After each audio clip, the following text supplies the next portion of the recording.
slowing. I'm learning to sit with not knowing. I'm learning to live with what's next. What if in my best guess? We kinda when it's a process. I'm learning to live with what's next.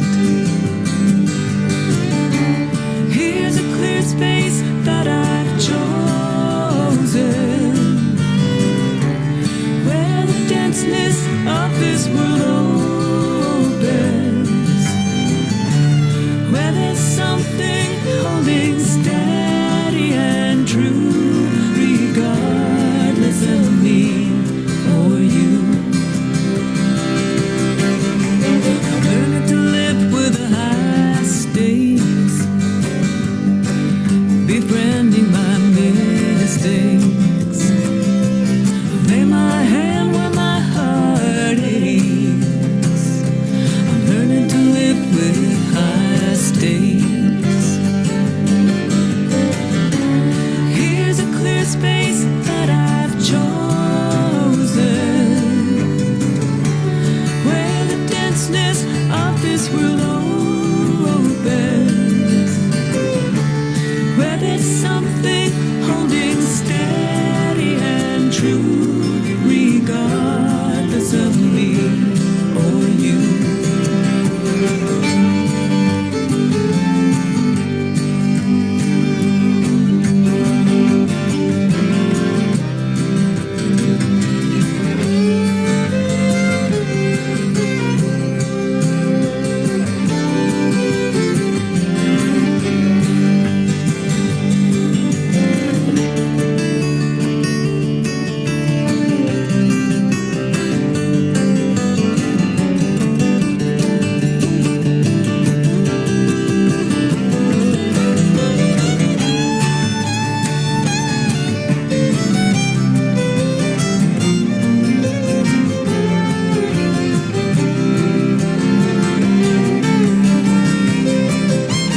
Learn to live with what takes time. The ribbon across some finish line. Stop feeling I'm always a day behind. I'm learning to live with what takes time. I'm learning to sit with not knowing, when I don't see where it's going. I cool my heels and start slowing. I'm learning to sit with not knowing. I'm learning to sit with not knowing. I'm learning to sit with not knowing.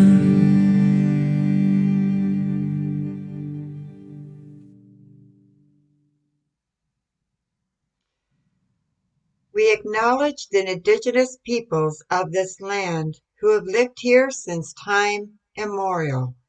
Sacramento is the ancestral tribal land of the Nisenan people. We also honor the southern Maidu people to the north, the Valley and Plains Miwok and Miwok people to the south of the American River, and the Patwin Wintun people to the west of the Sacramento River. Thank you, Linda. And now for a little bit of housekeeping. Welcome to the Sacramento Center for Spiritual Living. I'm Ruth Hall, President of the Board of Trustees and Production Manager for our virtual programs. We're so glad you're here today. And if you're new to our center, this is the first time you're Zooming with us, please know that this service is being recorded and will be posted on YouTube and Facebook in order to reach those who cannot attend on Zoom today. The fellowship time after the service, however, is not recorded. Also, if you are new and would like information about our center or to be put on our mailing list, please put your contact information into the chat at the end of the service. You can also visit our website at www.saccsl.org to sign up to receive emails. Until the end of our program, please refrain from using the chat to allow a sacred space free from distractions. The chat will be open again for prayer requests and fellowship time. And now, back to Linda Connolly.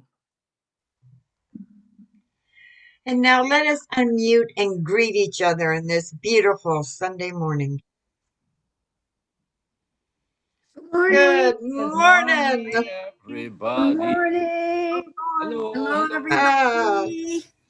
I'm waving, you just can't see me. Good morning. Hi, Anna. It's nice to see you. Hi, thank you. And now let's mute ourselves.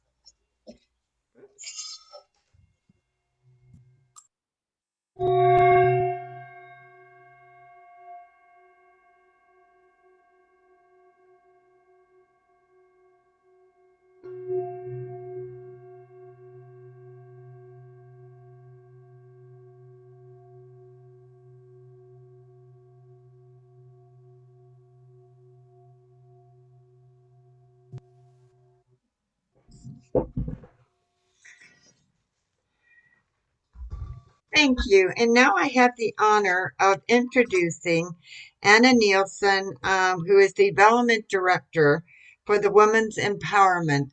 And Women's Empowerment is the group that our Outreach Committee has decided to support for this quarter in our donations.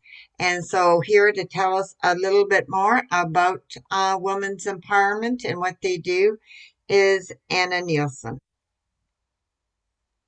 Hi, everybody. So thank you. Good morning. Thanks so much for having me here to tell you a little bit about women's empowerment. I'm going to do this in two parts. I'm going to first tell you about who we are in general, and then secondly, I'll tell you what it's been like for us during the pandemic and why your support's so important. So she just said, I am the development director at Women's Empowerment. So my team is responsible for all of our fundraising and communication efforts. So we do all of our external facing communications towards the community, and then all of the efforts to raise money to run our programs. So Women's Empowerment was founded 20 years ago now, can't believe that, to help women and children experiencing homelessness get the skills and empowerment they need to get a better job and to secure housing for themselves and their children. Safe housing, safe and stable is our goal always.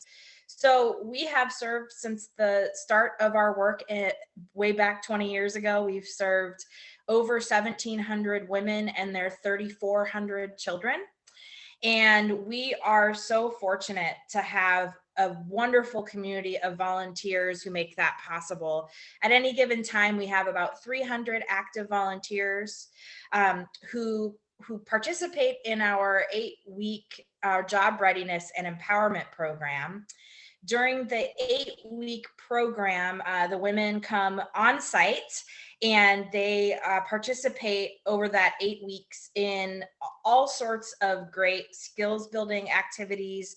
And they are mentored and cheered on by this wonderful group of volunteers who really works really hard to make sure that they feel welcome, important, empowered, and all of those great things. So they're learning things like job readiness skills, so interviewing, learning how to write a resume, learning how to do an interview. We have this thing that we call Rock the Mock, which is where we have the women go through a mock interview day where they are interviewed by several volunteers kind of in succession, and they get feedback from those volunteers about how their interview presence was, what they can work on, and then those volunteers will work with them on those skills. So that's really great. And we have a lot of different professionals that help them do that. But I think what's really different about the work we do and really core to what we do is this empowerment piece.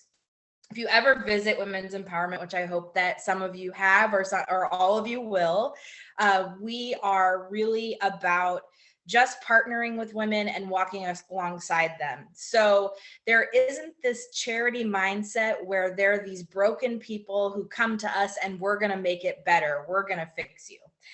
The idea is that these women already have amazing skills that have kept them safe this long, and they are resilient. And those things just need to sometimes they need to be reminded of it, or they need to have those things ignited within them again. So most of the women that we serve are women of color.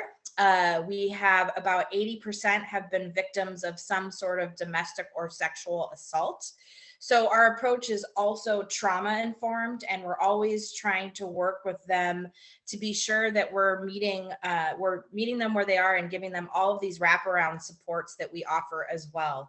So they have the opportunity to access mental health care, dental health care, physical health care and wellness. Those things are always offered on site.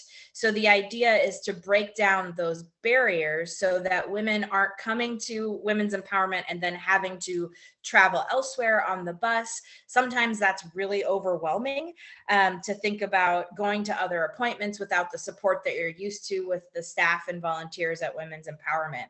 So the last thing I'll mention is that we also offer 4 different paid job training programs. So once women graduate from our program, our 8-week job readiness and so they're able to enroll after they graduate from our initial program in several different opportunities for paid job training programs, which is amazing, because another barrier for women who want to grow their skills in a specific area obviously is having to either adjust their work schedule or take time off of work to do these opportunities. And so we want to break down those barriers as well. So we offer a program that's called Renew, and that is a partnership with the Institute of Real Estate Management of Sacramento. And these women go through a 6-week program where they are in a paid property management training program. So they're learning all about property management. And often when they exit that program, they're able to get a property manager job that includes housing on site where they're working. So really trying to bring it all full circle. That has been a wonderful partnership. And then we offer a few other paid job training programs. So we're really fortunate to have great partnerships to be able to offer that to women too. And then the last thing that's really vital to our work is that we do have a child development center on site. So while women are going through our 8-week job readiness and empowerment program, their children, we accept children only under 3 because there are partner agencies that will serve children at a higher age. So we are trying not to duplicate those services, but women can have their children on site. Obviously, super important if they're a newborn, makes all the difference in the world about access and their ability to be part of the program and still meet the needs of their kids. So we're really glad that we're able to provide that. So I'll stop blathering now. So since the pandemic started, once the pandemic started and the stay-at-home order began, we were able to reach out to almost all of our graduates to ask them what were they needing. And they were, used to having, one really important point, I'm sorry, that I forgot to mention is that women who go through our programs have lifelong access to services. So once a women's empowerment graduate, always a women's empowerment graduate, they can come back and use the computer lab. They can meet with the social worker, our job developers. All of those people are there to support them through the journey. And we certainly saw the need for that as the pandemic hit, and we had to really pivot, not our mission, but our services to meet the moment. And we certainly were able to do that. So we really focused on getting job opportunities for women in recession resistant fields. So helping them also learn all of the new skills. All of a sudden they're needing to interview on Zoom. Well, that's a wild world to navigate if you've never done it, as we probably all had the steep learning curve of ourselves. But also now imagine not having internet access, and having to travel elsewhere to use the internet to do the job interviews. So we were really able to meet the moment with these women. We served more women than we ever have before, and we know that that's going to continue. Homelessness in California is set to rise by 45% in the state of California in 2021. And so the affordable housing crisis is a great contributor to this. Really important that we're paying attention to the opportunities to advocate for affordable housing. Those things need to be that, we have to keep our eye on that, because it's really, really important and vital to, stopping the rise of homelessness here in California. So I will stop there. I could say so much more, and take some questions from you all.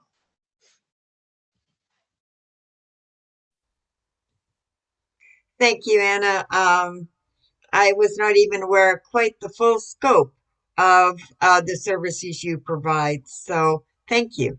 Yes, you're welcome. Yes, I see a hand. Hello. I Hi. have a friend who's involved in women's empowerment in a very big way, and I'm wondering if this is the same group. Do you know Lauren Hickman? I'm sorry, say it again. Lauren Hickman? I don't know that person, but Okay, that doesn't mean they're not involved. Okay. Yeah, that's great. Anyone else? Yeah. And how long have you been working? I mean, how long has women empowerment been around? 20 years. We're celebrating our 20th anniversary this year. We are having our 20th anniversary gala on September 30th, and it'll be virtual again this year, but with a twist. So we are giving people the opportunity to host a gala at home. So the idea is that people would purchase a set of VIP tickets, and for that, you'd be able to pick up a meal at a local restaurant partner that will, let people kind of choose what restaurant they want to get their meal from. And then we'll give you everything you need to sort of host your gala at your house. So a little centerpiece with some pictures and things like that, so that we can get as many people to do that as possible. Okay. Okay. One more question? Thank you. Just to ask, we are actually putting your general needs list on our website for this time while we're collecting. And so can we assume that the urgent needs and the general needs are well covered by that list?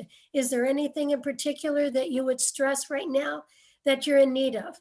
No, so Zoe, our community partnerships coordinator, keeps that very well updated. So that is the most updated information. Okay, yes. Thank you. And then one other thing to plug that we would love to have people do if you're interested in is we have Big Day of Giving coming up. I hope that you're all familiar with that wonderful event. It's on May 6th this year. Big Day of Giving is an opportunity for our supporters. They have an opportunity to create their own personal fundraising page, and you can set that goal as little or as big as you want. We have some people just working to raise $50. We have some that are raising $1,000. This event raises a fifth of our annual operating budget. So it's very vital to our mission. And we are so lucky this year to have a $50,000 match from the John Poswell Community Foundation. And so every gift will be matched up to $50,000. So that's an incredible, incredible thing. So I can send out the information to, or Zoe can, so that you all have the instructions if you do want to create a page, and then ask your friends to donate to women's empowerment on that day. But like I said, with those funds are really important because it's general operating funds, and that's what, keeps the lights on. So really, really valuable day. Okay, thank you. Anna, for coming and sharing your time. You're welcome to continue with us on this on our Spiritual Sunday.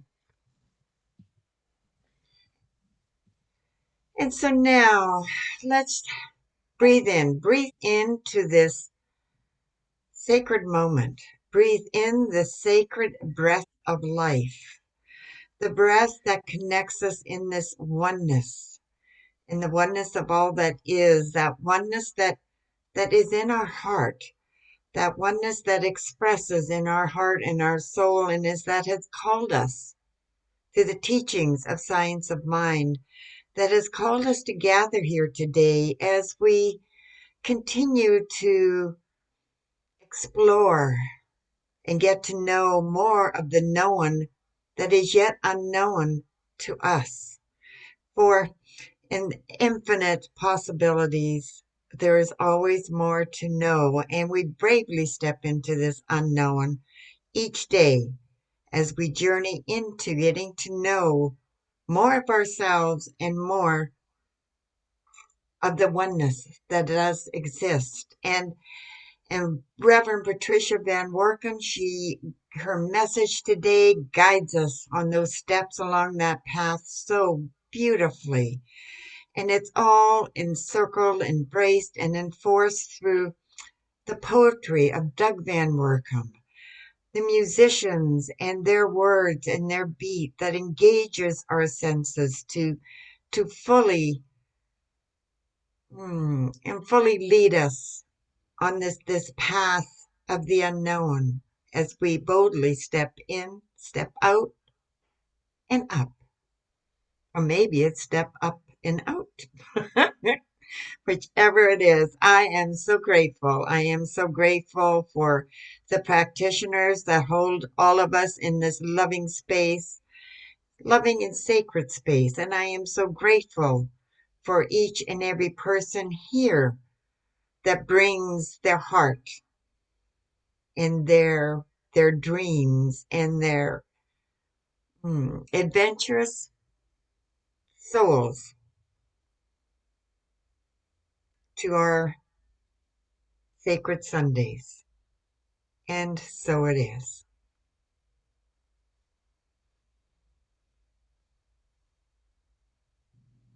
And we have two books of the month, Timeless Wisdom, which is Love and Law.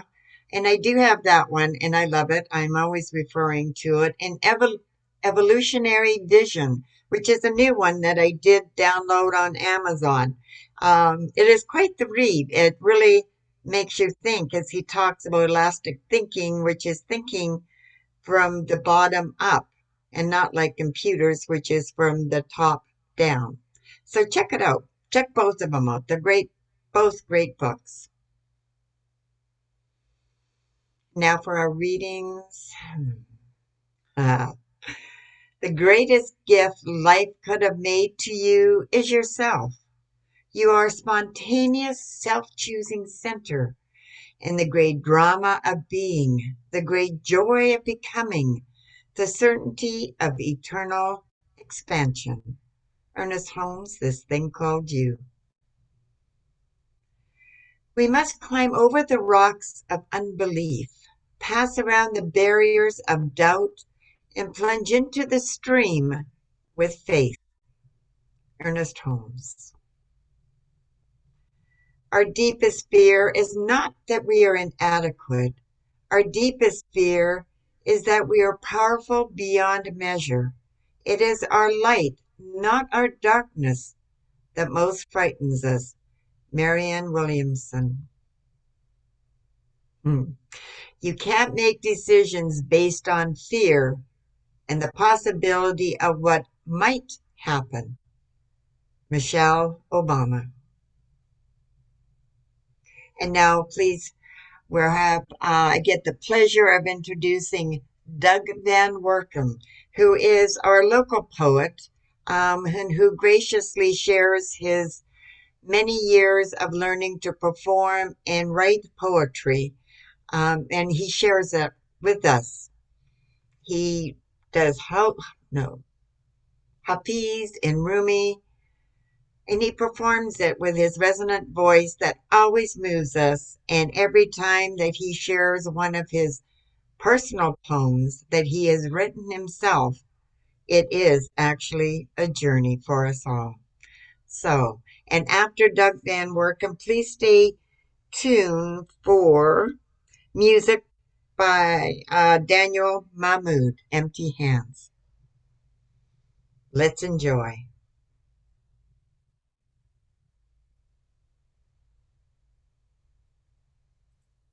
Good morning, everyone, and welcome. This is a poem I wrote several years ago, again, while taking a class offered through this center. In it, I was beginning to look at my life in a new way, not a life that was built around success or failure, what I did or didn't do, or what had been done or not done to me, but rather simply as a learning. To see my life from its point of conception decades ago, through growing up, marriage, raising a child, to this present moment, all of it as a path of discovery. And while it is my own story I'm sharing, I invite you to think of your own story, hopefully in a new and different way. This is called My Journey. A spark ignites from two elements coming together. They help as best they can, even as they split apart. Now I travel on with just two desires, to grow and to help, though I don't yet fully understand how. I discover my ability to choose through trial and error. Yes, I can be hurt. And when I am at my greatest place of learning how not to hurt back. Experience comes rushing towards me, whether I'm ready or not. Stumbling, dodging, colliding, grasping, I keep going on. Slowly, my view begins to broaden. Dimly, I begin to see that all monsters are the reflections of misunderstanding. Something hidden calls to me. Though I can't locate it yet, I know it is good. I feel my growing is reaching out, plunging deep into life's receptive soil, which is hungering to nourish me. Another spark comes near, and together we travel through the universe. Together we shine more brightly than when apart. We join and spark again, and behold comes forth a great new wonder, and we give her our best knowing and our worst. Time steps through the dimness and catches my eye. Rushing now as fast as I can, I learn to slow down. Reaching out for things pales as my inner world begins to glow. Turning within, I witness all that is possible, though grasp only some. Secrets begin to whisper in my ear, and I listen. Other sparks come near as I lower my defenses, and together we learn that we are one. I see a bright flaring ahead. It is my destination. Around me, I sense the heat of all sparking trails converging, all heading towards the great flame. Turning now, I see all the others rushing to be consumed, and I weep from the deepest wells of sadness and joy. Determined now to feel it all, no matter what it takes, I shout out loud, fly on now, fly on. I am heading home.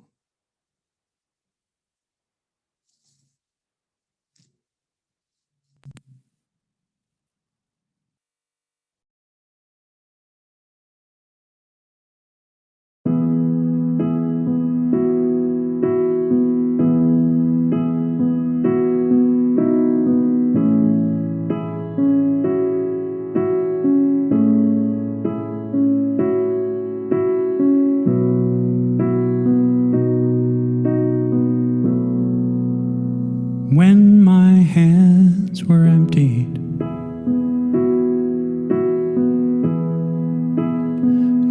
my hope was gone, I couldn't help but wonder,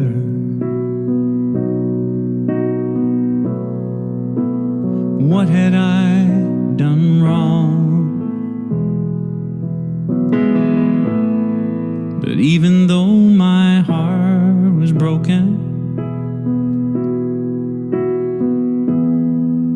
there was no need to despair, 'cause a vessel must be open to put something better there. Oh yeah, into my empty hands, gently you poured new life for me. Yours is a perfect plan. The ups and the downs were meant to be. Now I understand you needed my empty hands.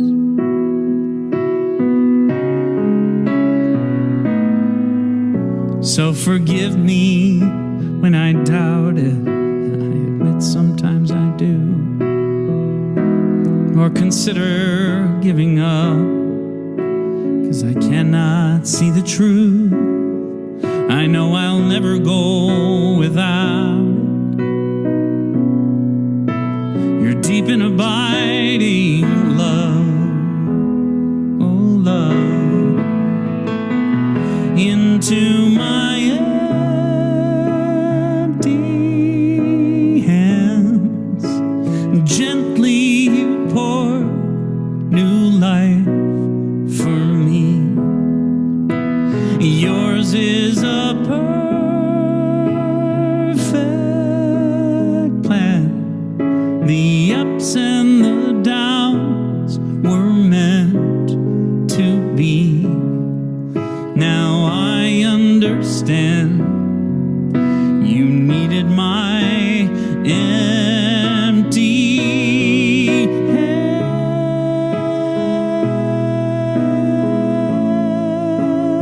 gently you pour new life for me.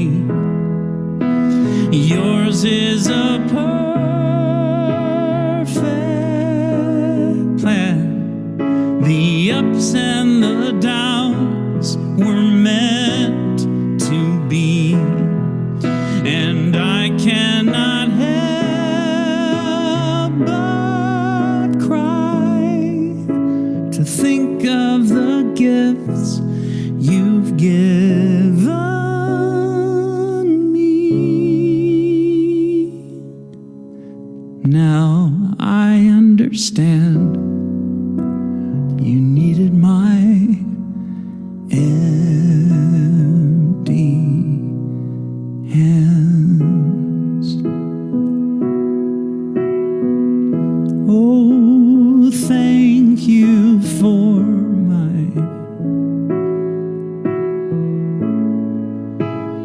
thank you for my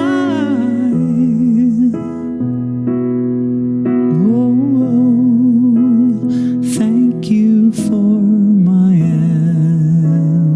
empty hands.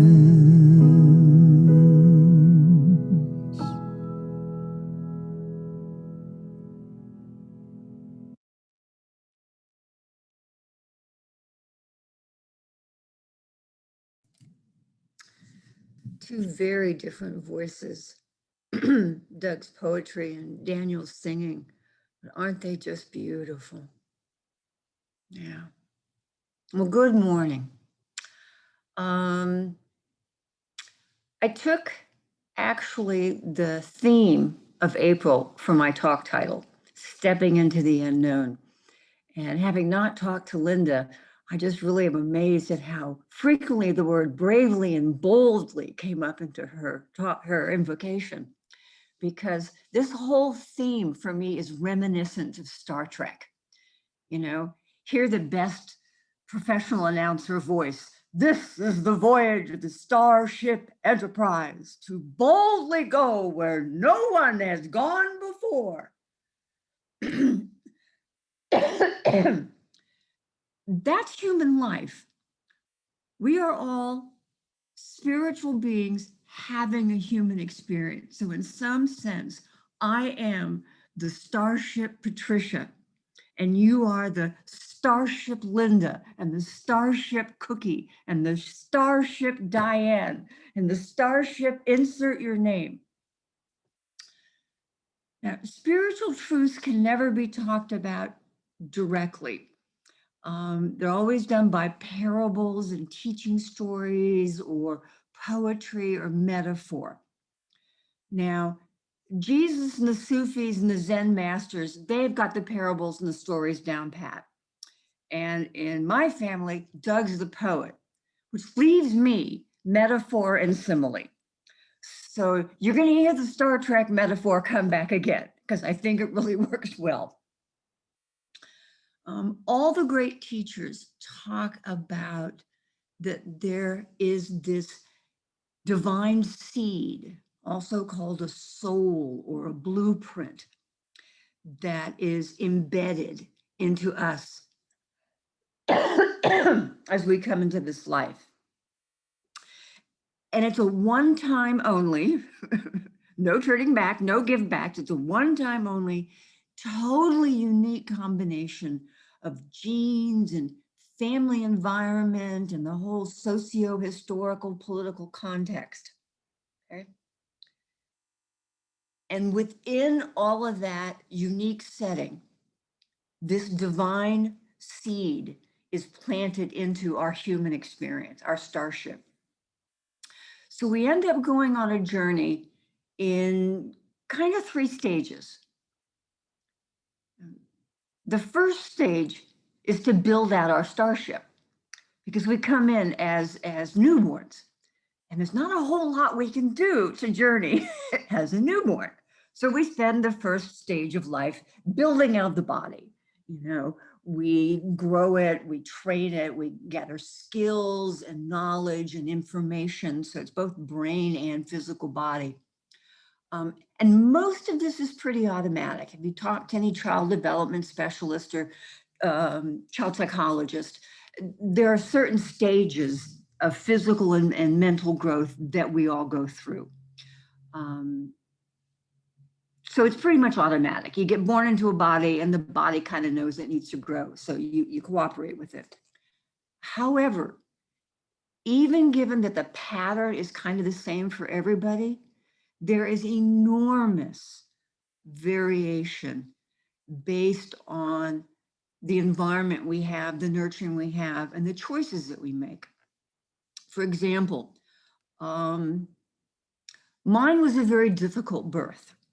My mother remembers the shift changing in the hospital and the doctor stopping by, the new doc stopping by and observing for a moment and going, you know, if you don't get that baby the next time she comes down, you're going to lose her. So they all got very excited and the forceps came out and boom, I made it. But there were injuries. I have, my hips got crunched and I was pigeon-toed from the hips. I had some lack of oxygen. They were real concerned about cerebral palsy, which I don't have. I do have, however, not the best hand-eye coordination or coordination, period. Okay. Now, my parents didn't care. They just put me in the shoes, you know, you put kids in to learn how to walk, the corrective shoes, and off I trundle. They just didn't bother at all. However, if I had been born a boy into Texas football family, I would have had a very different experience, even given the same social, political, you know, time frame. So even the physical growth, there's a lot of choice and variables that affect it. The second thing we build in our starship is our ego. And the ego is the internal container if the physical body is the external. However, I really think we should think about the ego as a decorator. It's our own personal decorator. It's how we look in the world, how our package is put together and presented to the world. Now, the ego's primary goal is survival, and that requires looking good and fitting in, and looking good in whichever way your particular environment says you should be doing, what the cultural cues are.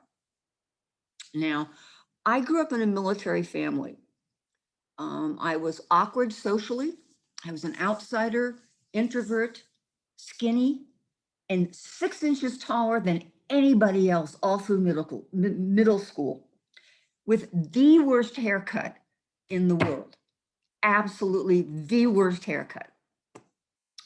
And I looked like my mother dressed me, and she did. And it's all you could think of. It was, I was cute till I was 6, and then it was downhill from there. But what the ego does, Linda's laughing. What the ego does best is to build adaptive strategies. And somewhere along the line, in high school, I found the absolute best adaptive behavior for me.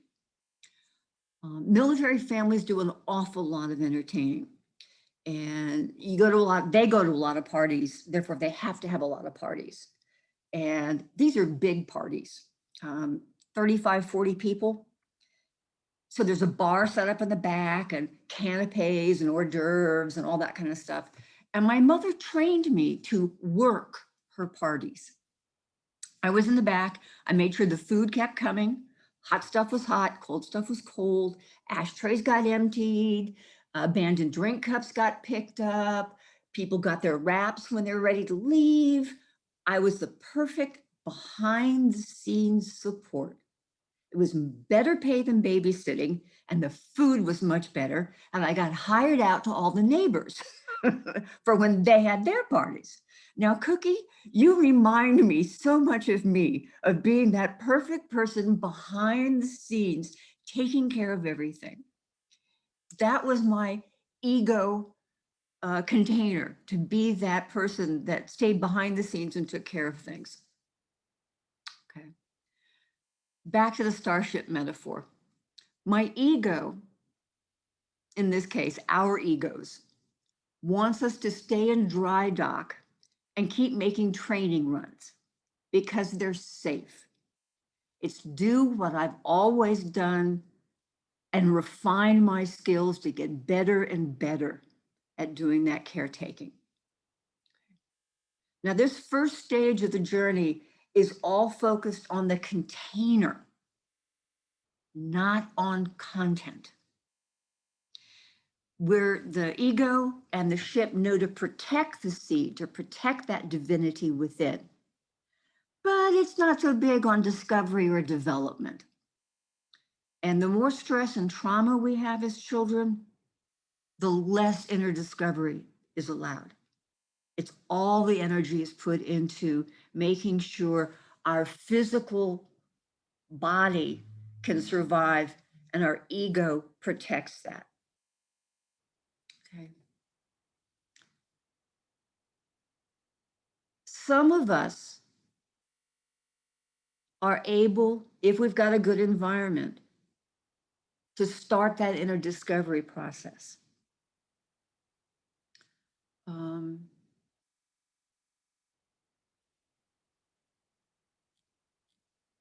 And I did that. I was lucky.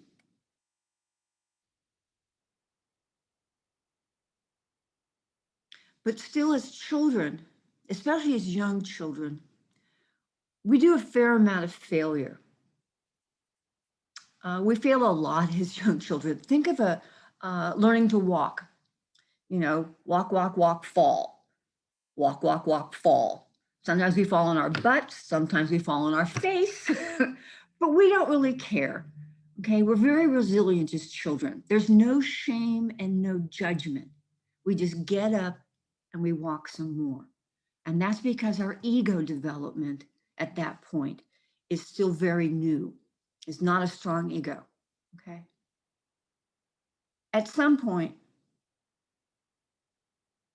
we have a major failure in life. And that is what starts the next stage of growth. Richard Rohr calls it the first half of life and the second half of life. And this second stage that I'm calling it the journey really is a bridge between the two. And it is almost always predicated on failure. We get to a point where looking good and staying safe quits working. Either we are hemmed in like an embryo growing, a chicken egg, growing, and we fill up the shell and there's no more place to go, and we just get crammed and crammed and crammed, and we know that part of us inside is dying. Or we have one of those fantastic disasters in life, and we get pulled kicking and screaming into our good. This could be your spouse coming in and going, "It's been nice, honey, but I found someone else I've fallen in love with, and goodbye, I'm out of here." Or it could be your boss coming in and saying, "It's just not working out, clean out your desk." Or it could be a diagnosis, something major. As Joseph Campbell says, we must be willing to let go of the life we had planned so as to have the life that's waiting for us. And if we're not willing to let it go, something's going to happen to pry it out of our hands. Okay? It's just the way it goes. Now, my first major failure as a grown-up, and I use that word advisedly. I think when I hear me say as a grown-up, it's just so obvious how young I was at the time. Such a young one. I had started my self-discovery process. I was in college, and I fell in love, and my brain stopped completely. And I went into unconscious, indoctrinated patterns, and off I went. One of my sisters said that the only reason they recognized me at this point was because I still had red hair. It was like I had completely changed personality.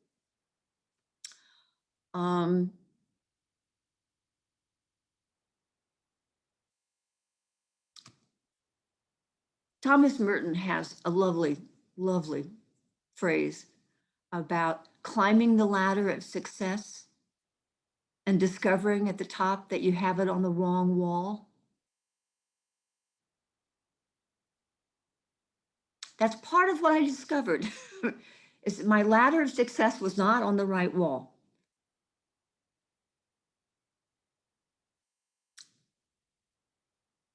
But those kinds of disasters are choice points. How do I want to respond to it? Do I want to be the victim? Technically, my husband left me, so I was the victim. I could always go home to my family. Okay? Well, while he chose to leave, I chose not to go back together. So I could pretend it was my choice, and therefore I was not a failure. Okay? And I could then move on to same song, second verse. You know that thing about if you do the same thing over and over again, expecting a different outcome? It's a definition of insanity. How many people do you know whose life blows up and they very calmly put pieces together and proceed to do it again and again and again? It's a common human pattern, okay? Well, I chose to be completely new and different. I figured I could always be Dorothy and go back to Kansas. Because again, my family lives in Kansas, so that's, again, literally true. I could have always gone home to Kansas. But I decided to stay in California and try something completely new. I didn't have these words until about 20, 30 years later, but Mary Oliver, one of my absolute favorite poets, has this line. It's a question.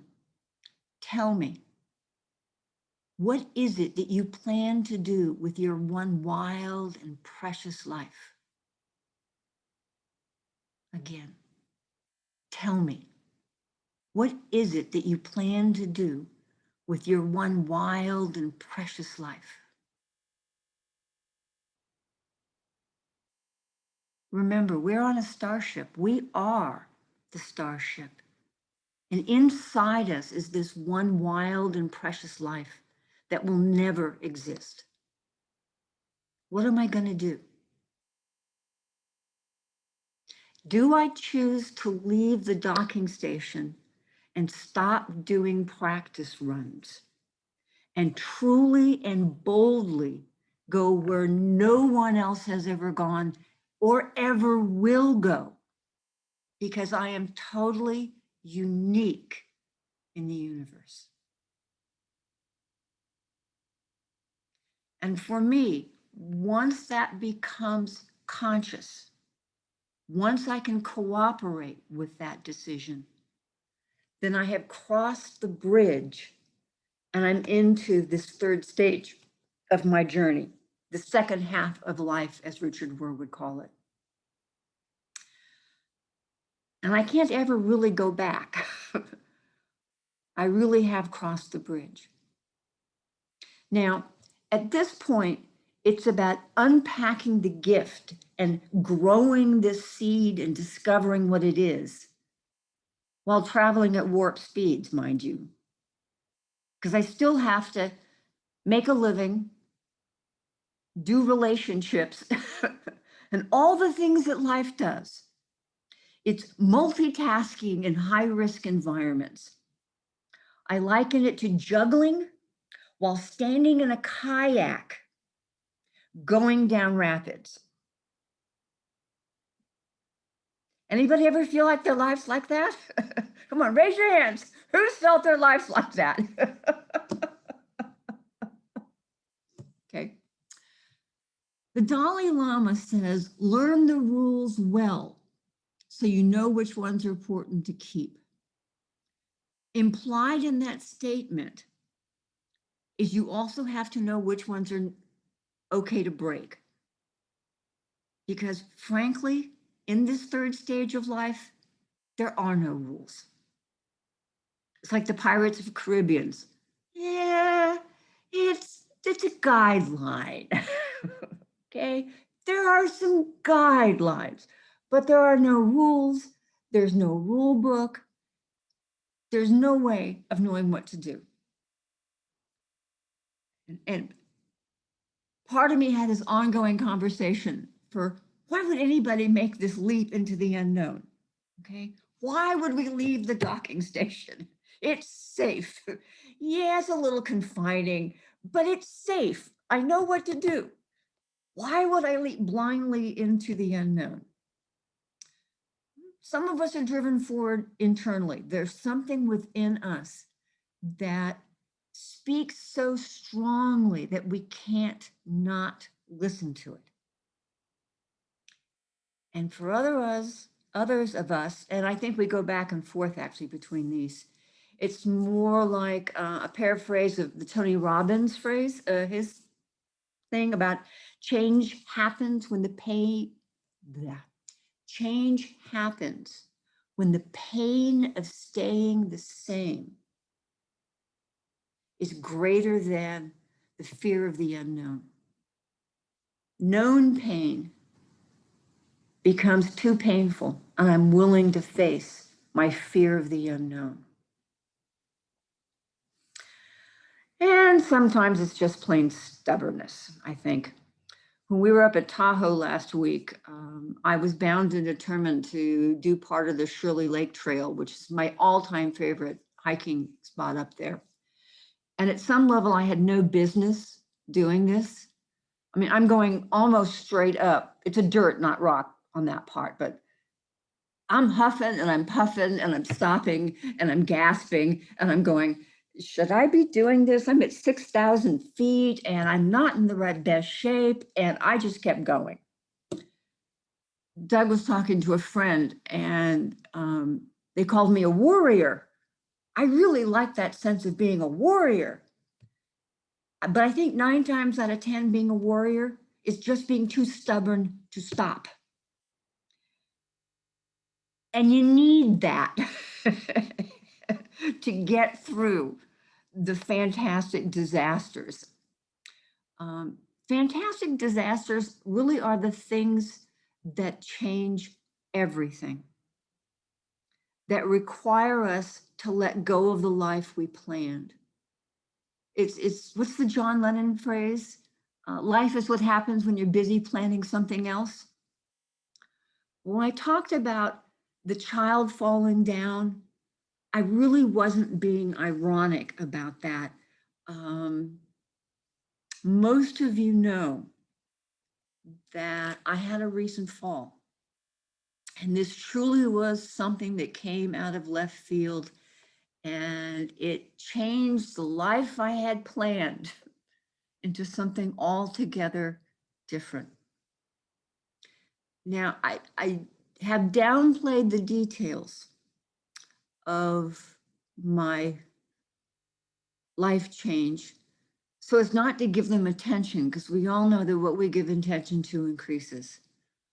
I also am not big on drama, personal drama. It's fun to watch on TV, but I don't like it in my own personal life. But I don't downplay enough into fantasies. So let me get really real with you guys. I was at the top of a very steep, long set of stairs. I'll have to ask my sister to count them, but there was at least 20 of them. And I was standing at the top and I lost my balance. And I fell backwards, head first, down the stairs and broke about 20 bones. Most of them were ribs, 9 on one side, 5 on the other. I also broke my collarbone in 2 places, one where it attaches to the sternum.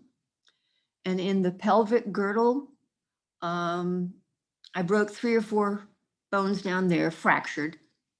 I didn't break my pelvis, but I did do some nerve damage to the inner and the ball on the joint, because I've got some nerve damage.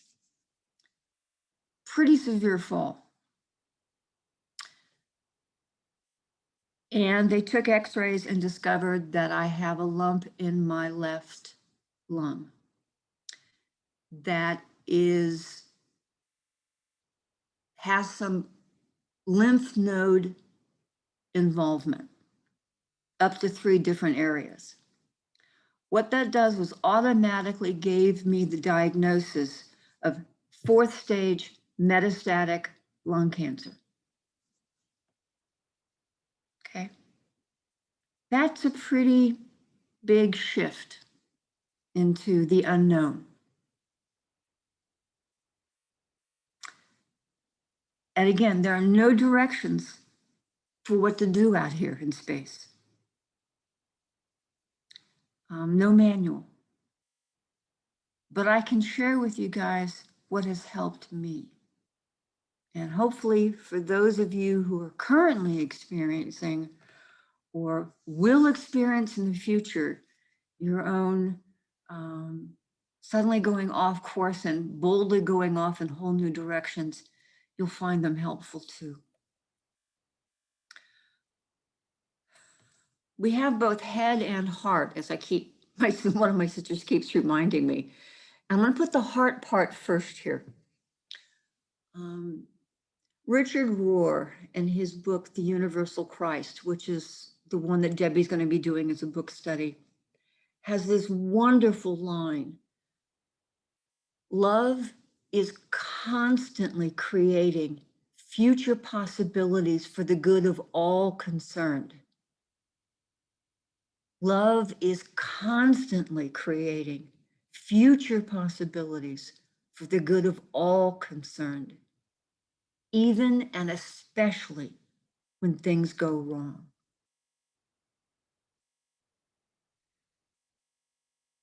And in this current journey, it's already done this a number of times.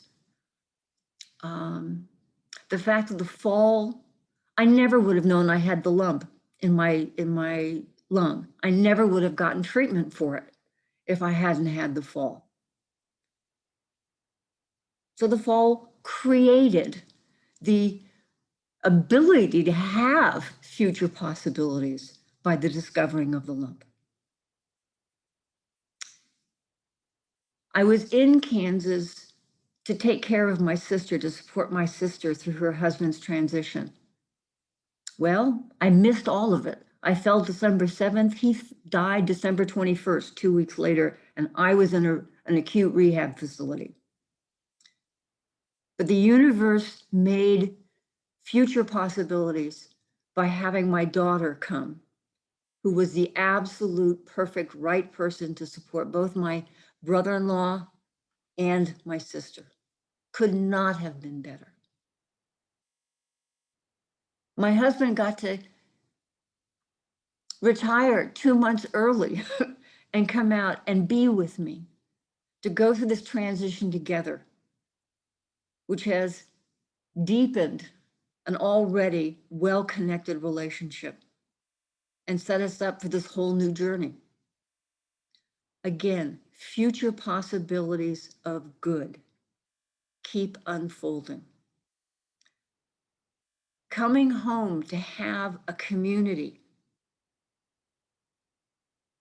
to really know I had a community, it was part of a community, was something I hadn't known, not at a deep, deep level. And that was a possibility that I had wanted all my life, to be part of a community. It also gave my community, you guys, a chance to come together in the time of COVID and connect. Again, all good future possibilities unfolding. Another thing that really helped me was a line from a poem by Max Ehrmann called The Desiderata. And it says, "Be gentle with yourself. You are a child of the universe, no less than the trees and the stars. You have a right to be here. You are a child of the universe, no less than the trees and the stars. You have a right to be here." This is first chakra work. I didn't learn about that until much later either. But this is about belonging to something bigger than myself. And that's been enormously helpful. Just like I know I had a human community, I know I've got a universe that I belong to, that not as an add-on, not as a special case. It's just part of the fabric of the universe, and I belong. And that's enormously helpful for me.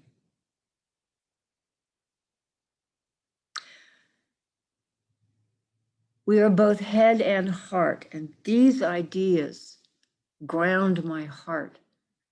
But I got into them mostly through my head, and that's where science of mind came in. And Ruth, if you put up the slide. Science of mind. Holmes says that all there is, this entire teaching, it's about love and law. And this is kind of the slide that's up is kind of my interpretation, how I see science of mind. And if you've been in class with me, you know I like diagrams, so just kind of hang in there, I'll walk you through it.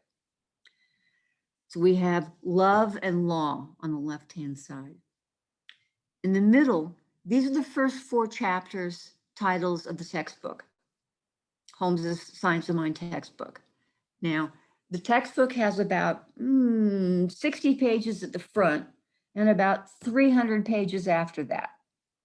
And the 300 pages after that expand and explain the first 60 pages. The entire teaching is in those first 4 chapters. And the thing itself is life.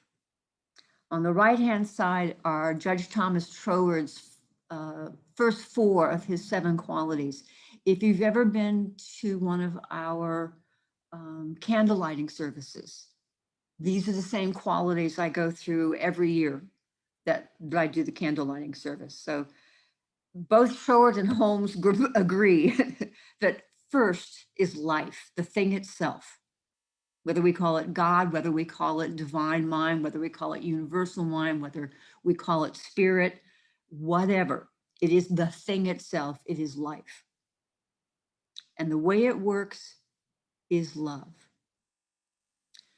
Now, Holmes says love is the self-givingness of the spirit through the desire of life to express itself in terms of creation. Unpacked, to me, that means love exists to express itself by creating other vehicles for life.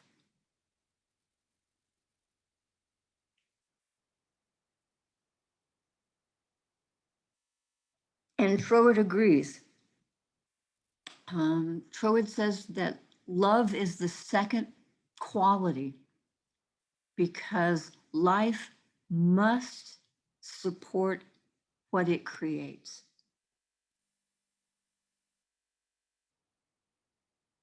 Teilhard de Chardin was a 20th century French Jesuit priest, very modern. He died in 1955.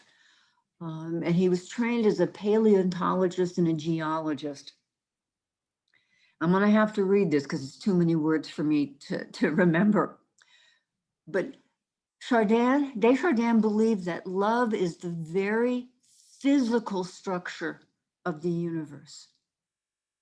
Gravity, atomic bonding, orbits, cycles, photosynthesis, ecosystems, force fields, electromagnetic fields, sexuality, human friendship, animal instinct, and evolution, all reveal an energy that is attracting all things and beings to one another in a movement toward ever greater complexity and diversity, and yet ironically, also toward unification at ever deeper levels.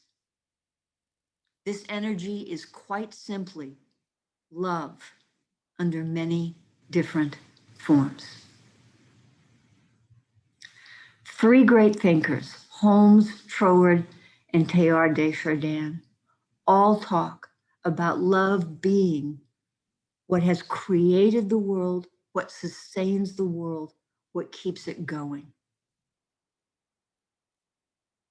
That synthesis of de Chardin, by the way, is also from Richard Rohr and also from the book, The Universal Christ, which is Debbie's book study. So love is primary, and how it works is through law. The law that we talk about as creative process over and over again. Every class you ever take from us at the center is going to talk about the creative process at some point. It's how things go from thoughts into things, from ideas into form. And in Holmes' version, the 2 chapters are what it does and how to use it. Okay. For Troward, he talks about light being the world of infinite possibilities and power being that which we can use to create and manifest it. Think of Sharon's talking about the quantum field of possibility, and then the quantum coming down into probability.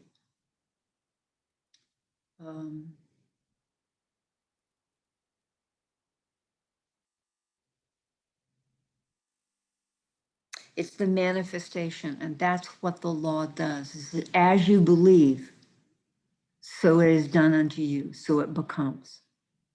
And this whole teaching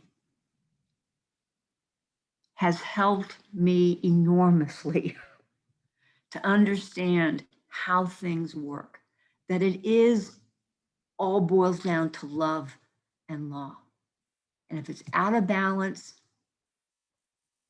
turn up the volume, increase love, increase the awareness of law, believe it, trust it, work it. As Holmes says, don't take my word for it, try it yourself. It works. So while I'll downplay my current health challenge, I'm also not into a fantasy world. I'm listening to my doctors. I'm ignoring them for about prognosis because they don't know zip about me. Prognosis is all about the whole realm of statistical probabilities. And I'm me. But I am listening, and I'm doing what the medical advice is. I walked 2 miles yesterday. Okay? In the middle of January, I was lucky to do 150 feet. Okay? I walked 2 miles yesterday. I'm paying attention. I'm taking my meds. I'm doing all the right things. But more than anything, I'm remembering to be gentle with myself, that I belong, that love always creates future possibilities, that I have the ability to choose how to open up to those possibilities. And within that, the law works on my choices.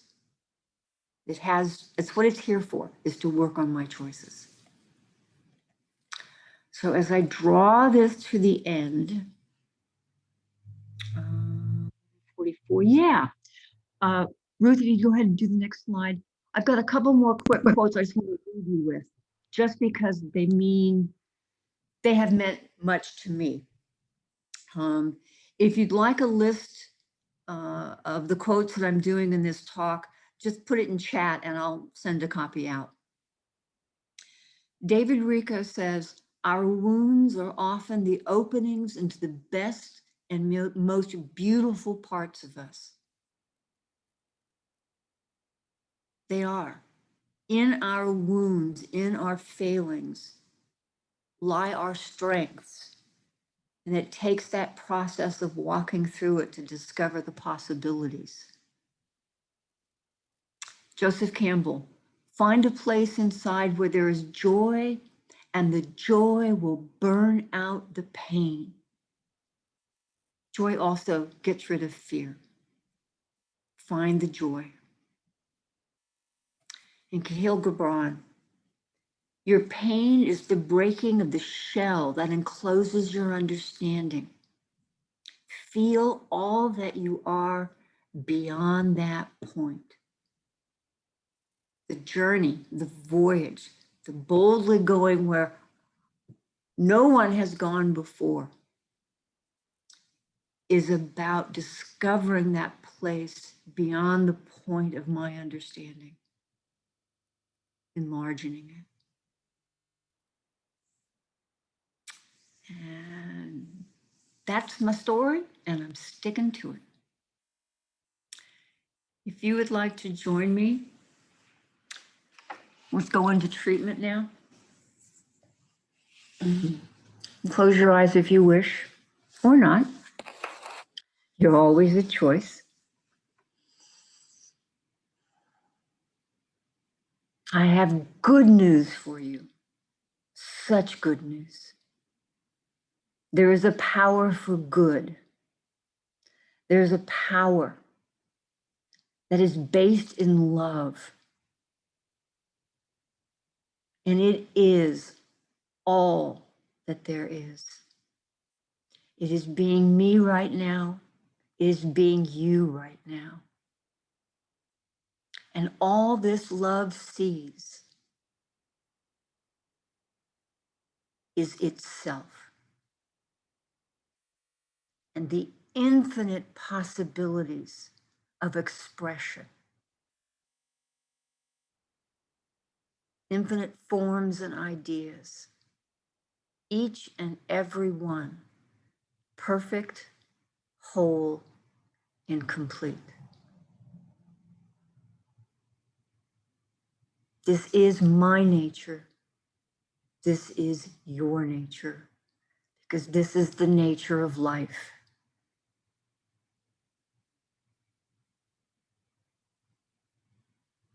And I accept with open arms and open mind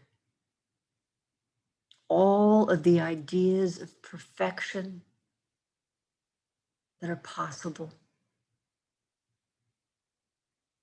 I know that I'm in perfect, harmonious, peaceful, loving relationships with everyone I meet. They don't have to know it. It's enough that I know that I am in peaceful, harmonious relationship with every life form. I move through my experience, supported financially, emotionally. My physical health is a perfect reflection of the joy and the love and the wholeness that I am.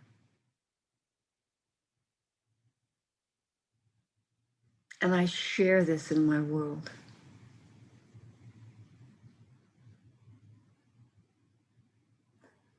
I give out of the universe's love that is infinite and omniscient and omnipresent.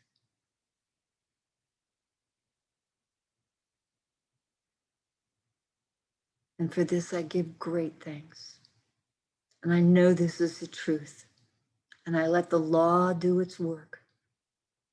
And so it is. Thank you.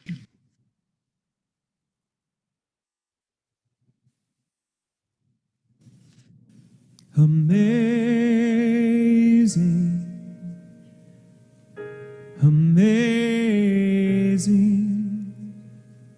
you will do amazing things. Amazing, amazing,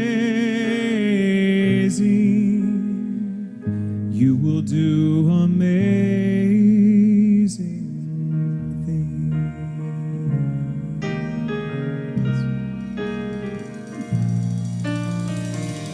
You will do amazing things with the choice each new day brings, and with every step you take, bless the progress that you make. The reason you live is there in every gift you give. Love your life, love your dreams. You will do amazing things.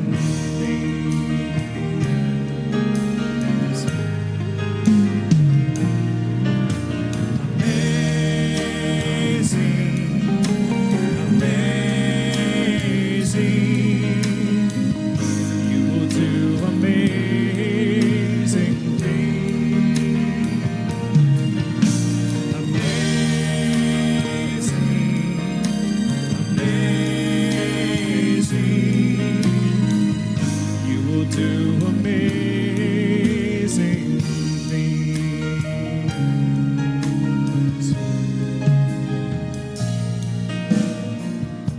know the places you will go and the people you will know. Don't worry when, where, or how. You don't need to know that now. You're on the right track. No need to look ahead or back. Just enjoy what this day brings.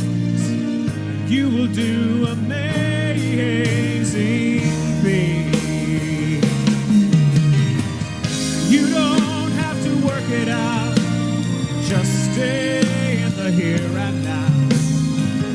Let your mind rest for a little while. Sometimes deepest answers come when you're out there having fun. So close your eyes, take a breath, and smile.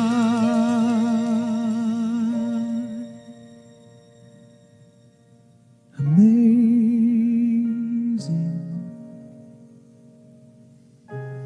Amazing. You will do amazing things. Amazing. Amazing.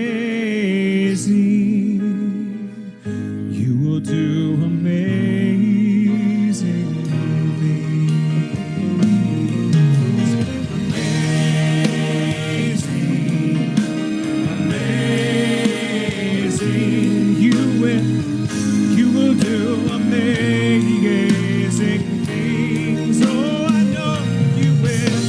Amazing. Amazing. You will do amazing. Sing it with me. Just look at somebody for a second and sing. Amazing. Look at somebody else. Amazing. You will do amazing things. Oh, I know you will. Amazing. Yes, amazing. You will do amazing things. Can you feel that? Such beautiful energy we created right here. Now what I want us to do is imagine that we filled this room and we're going to send it out. Oh, Michael, God, you are amazing. And now, God morning, it is our offering time. And we appreciate everything you offer, your time, your service, your whatever you give. We just love it and we take it in. And there's great opportunities here for you to pay, to support us through PayPal, credit card. Just look for the donation button on your on the screen, and then you can mail a personal check to our Sacramento CSL shown on the screen. And don't forget our Amazon Smile. Sign up with our organization and we get a donation from that. Thank you. And now, remaining muted, please join me in our abundance affirmation. That's for the whole week. Okay, abiding by the law of circulation and in heartfelt gratitude, I affirm that I live in a creative and abundant universe that continuously flows in, through, and out as me, expressing as an ever expanding infinite good. And so it is. And now, for the latest news. Well, we have our Wisdom Wednesday every second and fourth Wednesday of the month at 6:30. Please join us April 28th for Linda for the Heart Center. Linda, would you like to say more on this? We're looking forward to it. Thank you, Margie. Yes, I'm very excited. And I wanted you to check in with yourself and ask yourself, do you frequently feel there is something more to life than what you are experiencing? Feel as if something is missing? Or perhaps why you're wondering why you have not manifested your heart desire? Or you have ideas that have not made into form? If you answered yes to any of these, please join me this Wisdom Wednesday. There will be no PowerPoint. We'll be exploring different ways to uncover those who are heart-centered living. And all that you need to bring is a writing utensil and a piece of paper. And we'll explore those possibilities through two different methods. So please join me this Wednesday at 6:30. Thank you, Linda. Thank you. And now rescheduling on the mental equivalent class with Reverend Sharon. It's a 5-week class. Everything is presented to you on the screen here. So please, if you're interested in this wonderful class, you'll get more out of it than you expected. Please let Reverend Sharon know through the website and she'll take care of it. And then Debbie, she's got a great book, Reverend Patricia already talked about by Butcheroff, Universal Christ. It sounds really good. And that starts Saturday and May 22nd at 9 to 10:15 a.m. Please, it costs us love offerings, so it's easy. So join us. Thank you. And now, our Facebook and Instagram page, and please check that out. We have everything there, classes, events, services, opportunities, and also our donate button, and music, fellowship, and of course, messages. Thank you. Have a great day. And enjoy our closing song. My hands are strong enough, they're strong enough, and I'm good enough. My hands are strong enough to give love. I know that my arms are long enough, they're long enough, and I'm good enough. My arms are long enough to give love. I know that my heart is wide enough, it's wide enough, I'm good enough. My heart is wide enough to give love. I know that my light is bright enough, it's bright enough, I'm good enough. My light is bright enough to give love. And my heart is wide enough to give love. I know that my arms are long enough to give love. My hands are strong enough to give love.